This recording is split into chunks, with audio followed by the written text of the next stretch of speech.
Justice Yashwant വർമ്മയുടെ വീട്ടിൽ നിന്ന് കണക്കിൽപ്പെടാത്ത പണം കണ്ടെത്തിയ സംഭവത്തിലെ അന്വേഷണത്തിനായി സാങ്കേതിക വിദഗ്ധരുടെ സഹായം തേടും. ജസ്റ്റിസ് വർമ്മയുടെ ഫോൺ കോൾ വിശദാംശങ്ങൾ പരിശോധിക്കാനാണ് സുപ്രീം കോടതിയുടെ അന്വേഷണ സമിതി വിദഗ്ധ സഹായം തേടുന്നത്. ബി ബാലഗോപാൽ വിശദാംശങ്ങളുമായി ഒപ്പം ചേരുന്നു.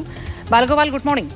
കണക്കിൽപ്പെടാത്ത സ്വത്ത് കണ്ടെത്തി എന്ന അഭ്യൂഹങ്ങൾക്കിടയിലും അത് സ്ഥിരീകരിക്കാനുള്ള ശ്രമങ്ങളിലാണല്ലോ അധികൃതർ. ഏതൊക്കെ തരത്തിലുള്ള വിദഗ്ധമായ അന്വേഷണത്തിലേക്കാണ് ഇനി കടക്കാനുള്ളത്?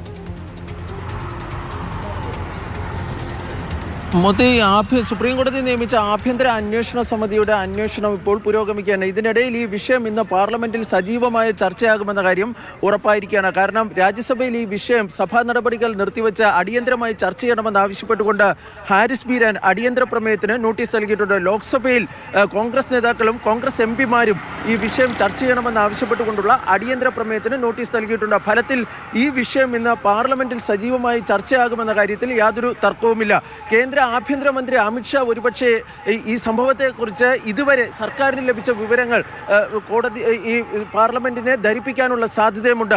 ഈ ജസ്റ്റിസ് യശ്വന്ത് വർമ്മയുടെ വസതിയിൽ നിന്ന് നോട്ടുകെട്ടുകൾ കണ്ടെത്തിയതിനു ശേഷം ആ ദൃശ്യങ്ങൾ പുറം ലോകം കണ്ടതിന് ശേഷം സുപ്രീം കോടതിയുടെ ആദ്യ പ്രവൃത്തി ദിവസമാണിന്ന്.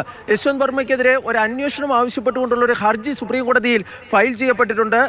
ചീഫ് ജസ്റ്റിസ് സഞ്ജീവ് ഖന്നയുടെ അധ്യക്ഷതയിലുള്ള ബെഞ്ചിന് മുമ്പാകെ ഈ വിഷയം ഇന്ന് ചില അഭിഭാഷകർ ഉന്നയിക്കുവാനും സാധ്യതയുണ്ട്. സ്വാഭാവികമായും സുപ്രീം കോടതിയിൽ നിന്നും ഇതുമായി ബന്ധപ്പെട്ട ചില പരാമർശങ്ങളോ എന്തെങ്കിലും ഉണ്ടാകാനുള്ള സാധ്യതയും നമ്മൾ കാണുകയും ചെയ്യുന്നുണ്ട്.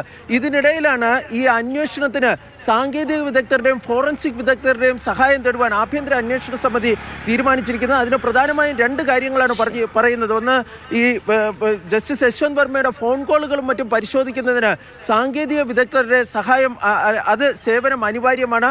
അതുപോലെ തന്നെ ഈ ദൃശ്യങ്ങളുടെ ആധികാരികത, ഈ നോട്ടുകെട്ടുകളും മറ്റും കത്തുന്ന ദൃശ്യങ്ങൾ നമ്മൾ കണ്ടതാണ്, അതിൻ്റെ ആധികാരികത പരിശോധിക്കുന്നതിന് ഫോറൻസിക് വിദഗ്ധരുടെ സഹായവും ആവശ്യമാണ് എന്നാണ് ഇപ്പോൾ വിലയിരുത്തപ്പെടുന്നത്. ഈ സാഹചര്യത്തിലാണ് ഈ അന്വേഷണത്തിന് ഈ സാങ്കേതിക വിദഗ്ധരുടെയും അതുപോലെ തന്നെ ഫോറൻസിക് വിദഗ്ധരുടെയും ഒക്കെ സഹായം തേടുവാൻ വേണ്ടി ഇപ്പോൾ തീരുമാനിച്ചിരിക്കുന്നത്. മോത്തി. ശരി ബാലഗോപാൽ.